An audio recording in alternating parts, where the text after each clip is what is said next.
The lion lay dying, surrounded by flies. Then a miracle happened.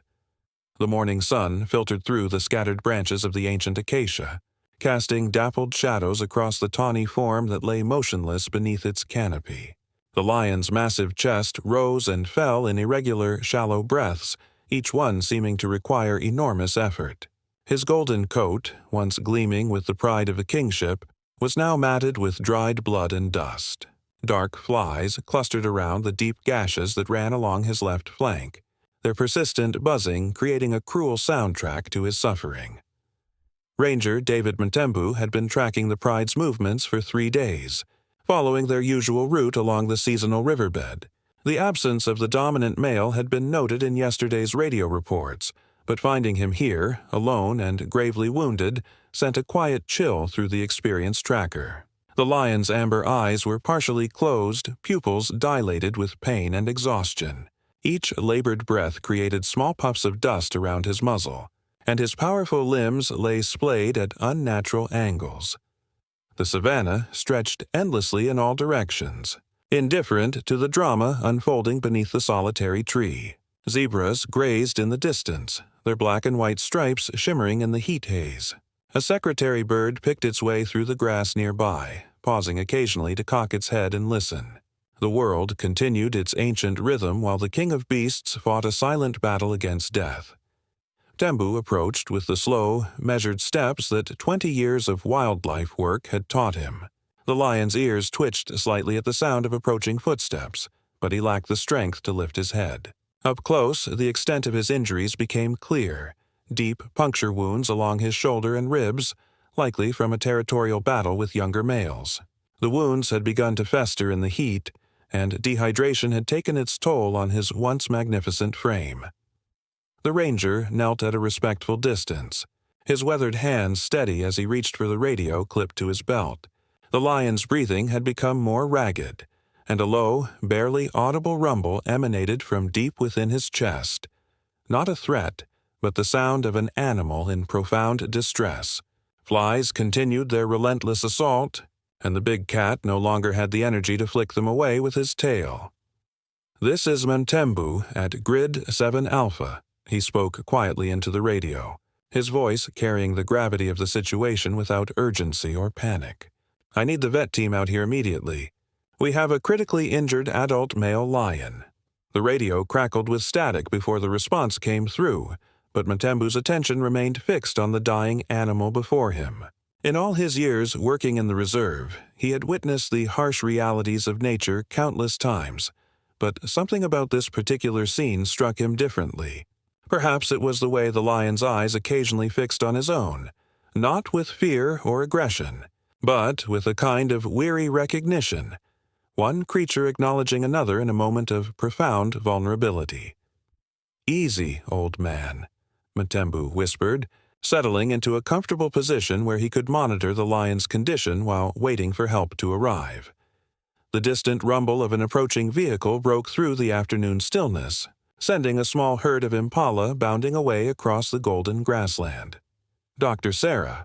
Chen emerged from the dust-covered Land Cruiser with the practiced efficiency of someone who had answered countless emergency calls across the reserve. Her assistant, James, followed quietly behind, carrying the portable veterinary kit that had become as familiar to them as their own heartbeats. The lion's condition had visibly deteriorated in the 40 minutes since Mtembu's call. His breathing had become more labored, and his eyes now remained closed for longer periods between moments of awareness. Chen approached with the same deliberate slowness that Mtembu had shown, reading the animal's body language with the expertise that came from 15 years of wildlife veterinary work. The lion's ears swiveled slightly at the sound of new voices, but his massive head remained pressed against the earth. She could see immediately that time was running short. The wounds had attracted more flies, and the dehydration was advancing rapidly in the afternoon heat. Yet there was still a rhythm to his breathing, still a flicker of awareness when shadows moved across his field of vision. Working with quiet precision, Chen prepared the tranquilizer dart while James arranged the medical supplies in careful order.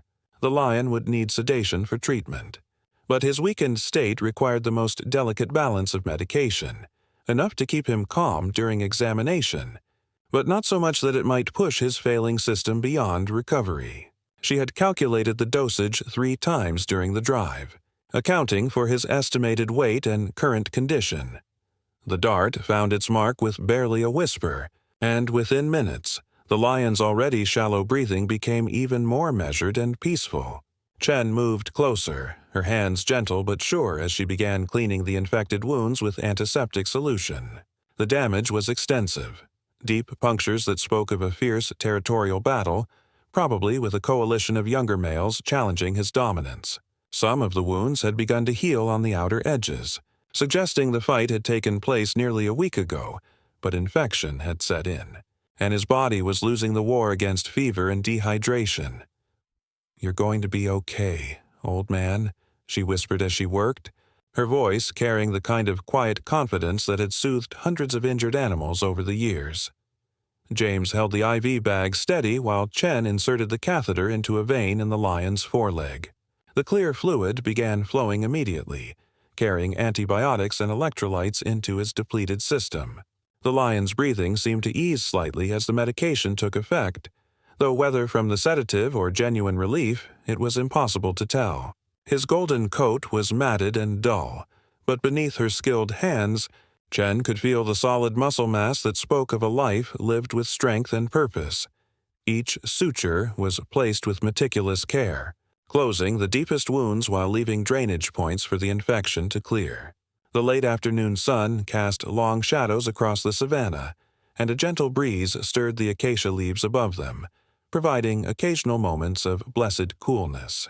Throughout the procedure, the lion's breathing remained steady, not strong but consistent, each inhalation and exhalation marking another small victory in his fight against death.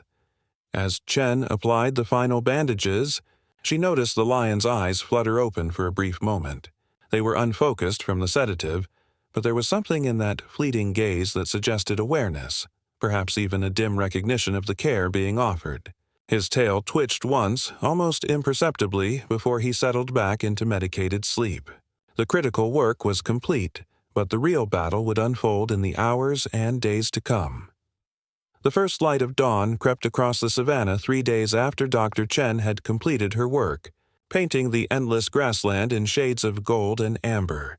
The lion had remained beneath the acacia tree throughout this time, monitored by the research team who maintained a respectful distance while documenting his slow recovery.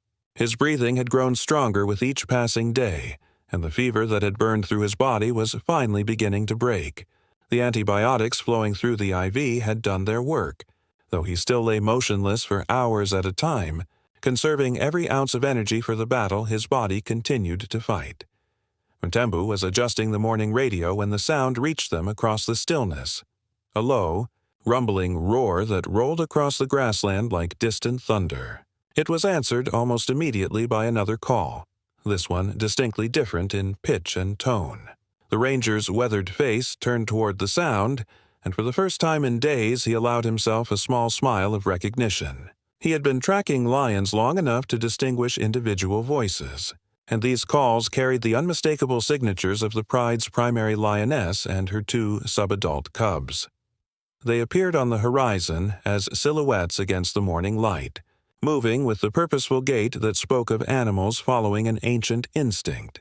The lioness led the way, her head held high as she tested the air currents for familiar scents. Behind her, 2 young lions followed in the loose formation that characterized their kind. Not quite adults, but no longer dependent cubs. They had been searching for their missing patriarch for days, ranging farther and farther from their usual territory with each passing sunset. The lion's response was immediate and profound. His massive head lifted from the ground for the first time since the veterinary team's intervention, ears pricked forward toward the approaching calls. A low rumble built in his chest, weak but unmistakably present as he attempted to answer his family's summons. The effort exhausted him, and his head sank back to the earth, but something had shifted in his posture, a subtle tension that suggested awareness and purpose rather than the limp resignation of approaching death. The lioness approached with the cautious deliberation of a mother assessing danger, her amber eyes taking in the strange scene of humans and medical equipment near her mate. She stopped 30 meters away, her cubs flanking her as they had been taught, and released another calling roar that seemed to carry both greeting and question. The wounded lion's tail twitched in response, and he made another attempt to raise his head, this time managing to hold it upright for several seconds before exhaustion claimed him again. "She found him," Mtembu whispered to Dr. Chen, who had remained nearby throughout the night to monitor her patient's condition. The morning breeze stirred the long grass around the small family group, carrying with it the scent of rain from distant clouds gathering on the horizon. The lioness settled onto her haunches, still maintaining that careful distance, but her presence seemed to radiate a patient strength that even the watching humans could feel. In the golden light of the new day, life had found its way back into the dying king's eyes, kindled by the sound of coming